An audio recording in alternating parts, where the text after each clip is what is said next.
जहाँ देह अपनी नहीं, तहाँ न अपना कोई। घर संपत्ति पर प्रकटे, पर हैं परिजन लोए।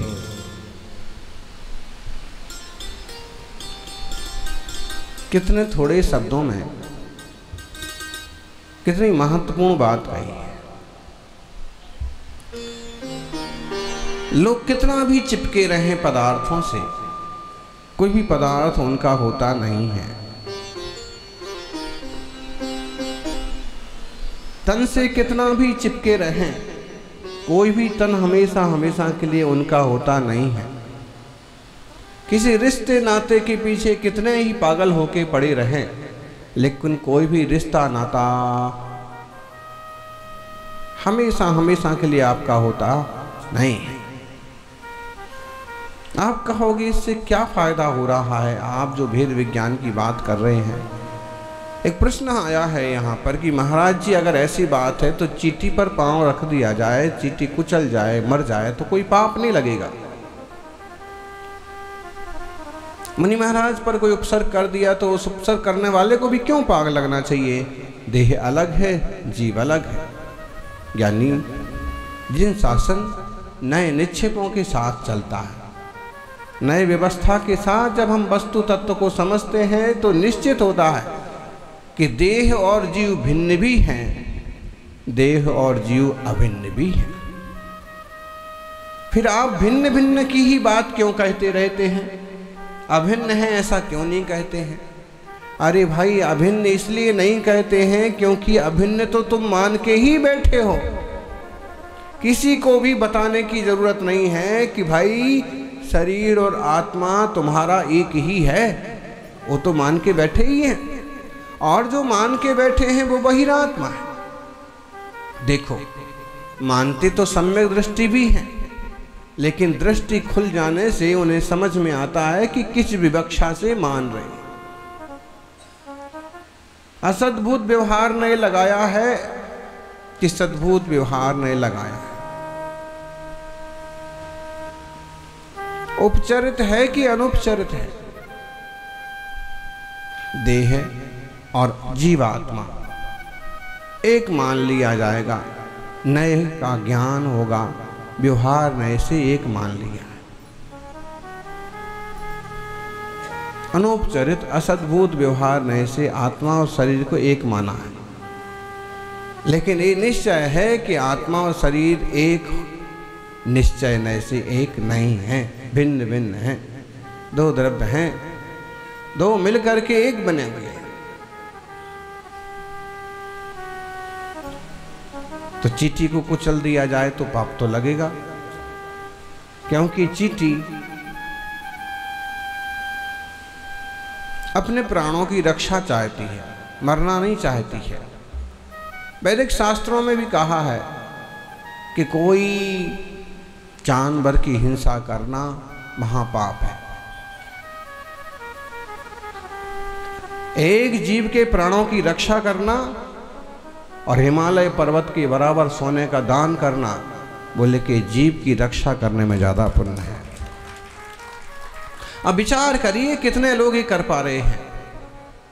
कितना नालियों में फिनाइल बहा दिया जाता है, वाइपर लेते हैं और कितने सारे कीड़े मकोड़े जीव हैं, क्या है नहीं है, और चले जाते हैं।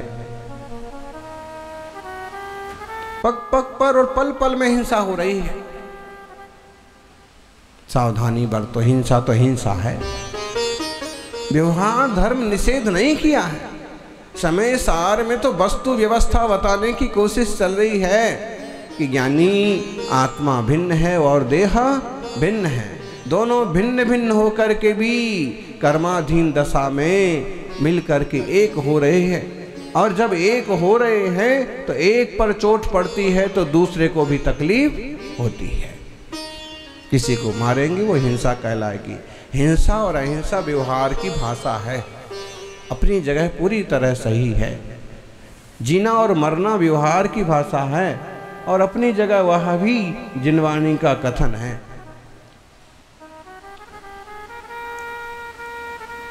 एकांतवाद से नहीं किसी चीज को पकड़ लेना। सज्जनों,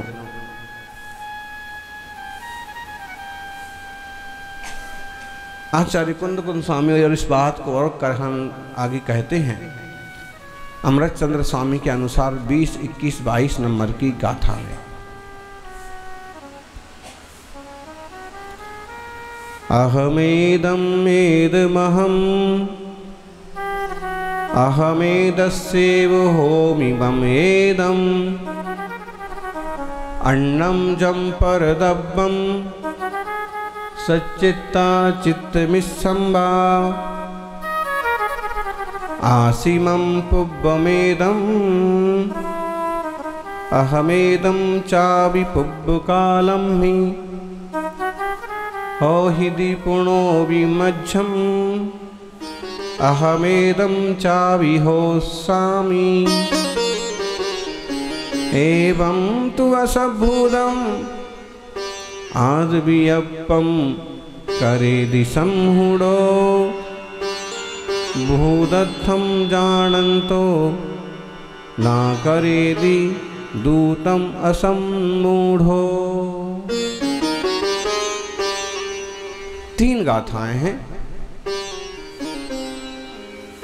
भूत भावी वर्तमान की सारी विवक्षाओं को इसमें ले लिया है। हम कहते हैं अहम एदम, यह मैं हूं, शरीर को ही यह मैं हूं। अहमेदस्येव होमि, और ये शरीर आदि पदार्थ मेरे हैं या मुझ रूप है।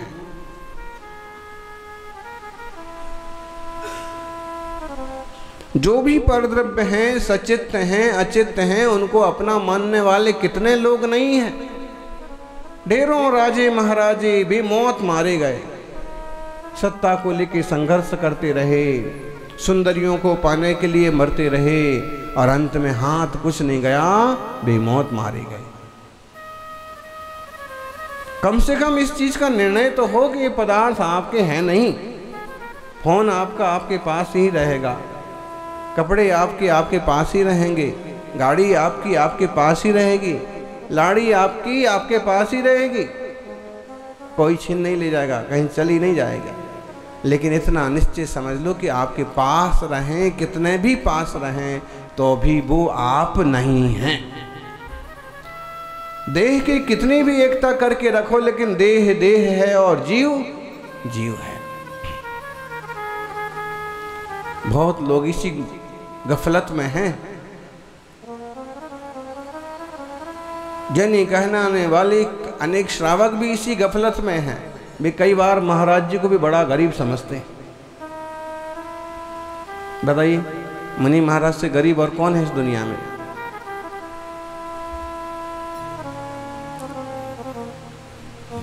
बोलो, चर्म चक्षुओं से देखने पर मुनि महाराज से गरीब इस दुनिया में और कोई भी नहीं है, और अंतस चक्षुओं से देखने पर मुनिराज से बड़ा अमीर इस दुनिया में कोई नहीं है।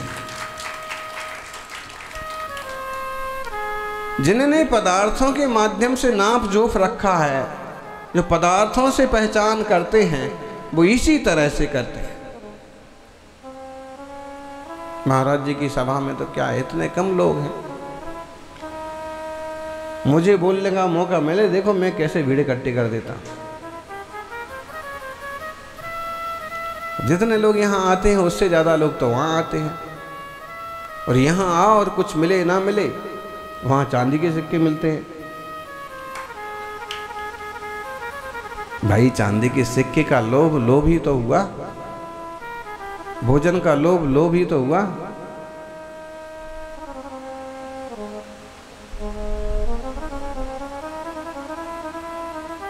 जब केवल जिनवाणी का लोभ लोभ लगे तो समझना अब जीवन में धर्म आया। वहां जिनवाणी की 4 बातें सुनने को मिलेंगी, मुनिराज के दर्शन होंगे, बस यही लोभ जब लोभ रह जाए, प्रभु के दर्शन होंगे, मुनिराज के प्रवचन सुनेंगे, घंटे भर वहां आनंद से भक्ति करेंगे, और जब इस तरह की भावनाएं रह जाए तो समझ लो कि धर्म की भावना पैदा हुई। बाकी दिल्ली जाएंगे, दिल्ली घूम भी आएंगे, महाराज जी के भी दर्शन कराएंगे।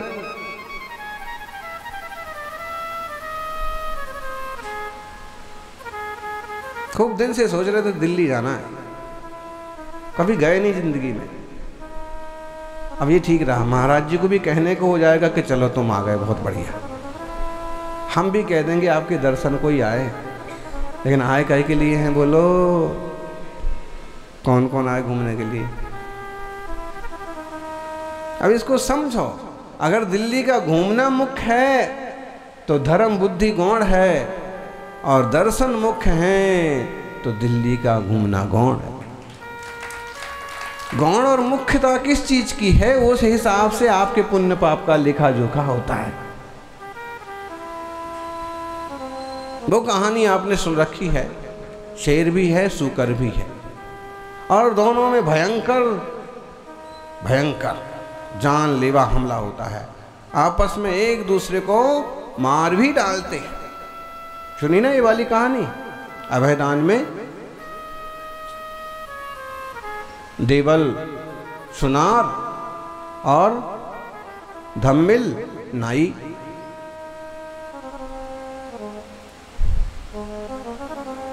आचार्य समंतरद्र स्वामी ने इसका उल्लेख किया है।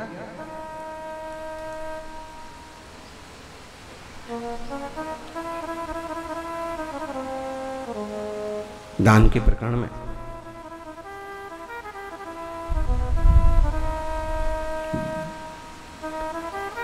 देवल सुनार ने क्या किया, मुनिराज गांव में आए और देवल ने और धम्मिल ने मिलकर के एक छोटा सा कमरा बनवाया था कि कोई अतिथि आएंगे तो उन्हें रुकाएंगे। लोग परेशान होते हैं, 10-20 किलोमीटर तक कुछ ठहरने की जगह नहीं है। और उसको देखा कि दिगंबर मुनि है, ठंड का मौसम है। उसने कहा कि महाराज श्री आप कहाँ जा रहे हैं? गांव से बाहर निकलते निकलते तो अंधेरा हो जाएगा, ठंड में आपका क्या हाल होगा, आप यहाँ विराजिए, ये हमारी छोटी सी धर्मशाला है, आप यहाँ रात में विश्राम करिए। और मुनि वहाँ बैठे। उन्हें ठीक है, मुनि के लिए तो क्या तो भवन और क्या वन। जिनकी जितनी निर्मलता बढ़ जाती है वो उनकी उतनी वीतरागता प्रकट हो जाती है। अभी भी ऐसे मुनि मिल जाएंगे, टूटा हुआ घर मिल जाए तो भी ठीक, और एयर कंडीशन मिल जाए तो भी, लेकिन एयर कंडीशन आपको निकालना पड़ेगा या उसको बंद करना पड़ेगा।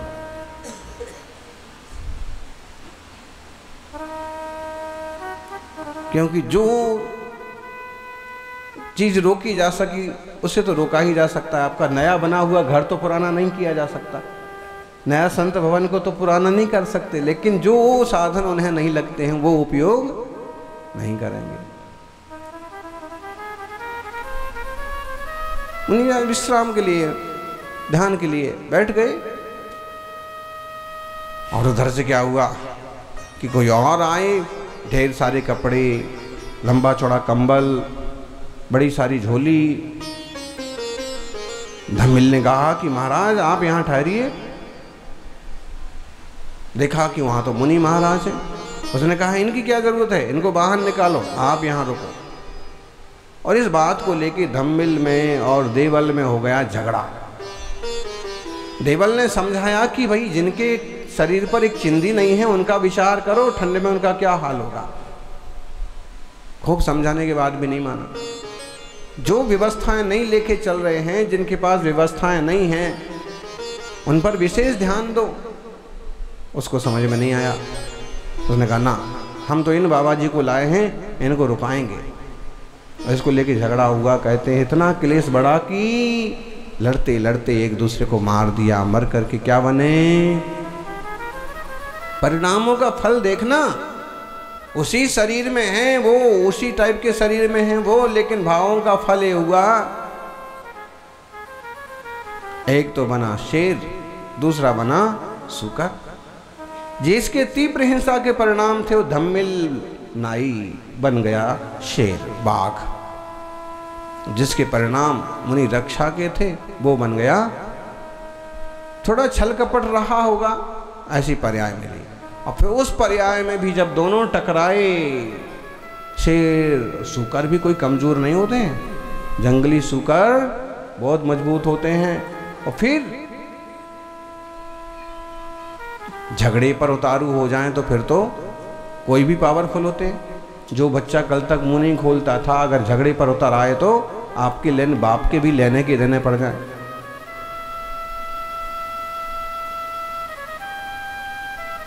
हुआ ये कि वही मुनिराज उस जंगल से गुजर रहे थे और अंधेरा होने को आया तो उन्होंने देखा कि गुफा है, गुफा में क्यों ना बैठा जाए। गुफा में बैठ गए। सूकर ने देखा कि एक दिगंबर तपस्वी, उसको थोड़ा सा याद आया कि ऐसे पहले हमने कहीं देखे हैं, और वो रखवाली के लिए बैठ गया कि शेर की गुफा है, बाघ की गुफा है, वो आएगा, मुनि महाराज को खा जाएगा और मैं खाने नहीं दूंगा।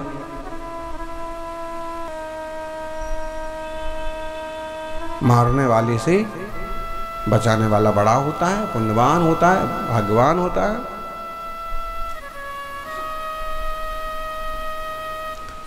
गंध आई, उसी तरफ निकला बाघ शेर और उसने देखा कि इस गुफा में गंध आ रही है।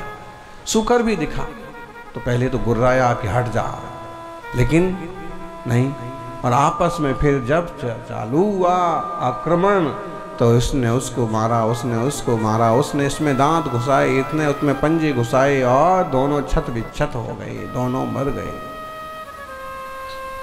मुनि रक्षा के परिणाम से सूकर का जीव स्वर्ग का देव हो गया। मुनि रक्षा के परिणाम से समझ में आ रहा है, मुनि संघ से सेवा वाले, बिहार वाले, उसको सेवा ही रहने दो, भक्ति ही रहने देना। और भक्ति से ये इतनी सी भी सेवा करेंगे तो उसका भी इतना बड़ा फल होगा। और जो मारने के भाव से मरा वो शेर कहाँ गया? कहाँ गया जी? नरक चला गया, दुर्गति का पात्र बन गया। देह में इतना एकत्व और देह की एकत्व में आत्मा मानने वाले की सेवा करने वाले का परिणाम हुआ दुर्गति का पात्र बना। और देह और जीव की भिन्नता का अनुभव करने वाले मुनिराज की सेवा का फल क्या हुआ? सेवा करने वाला जीव भी स्वर्ग का पात्र बना। आत्मार्थियों, निश्चय तो करना होगा।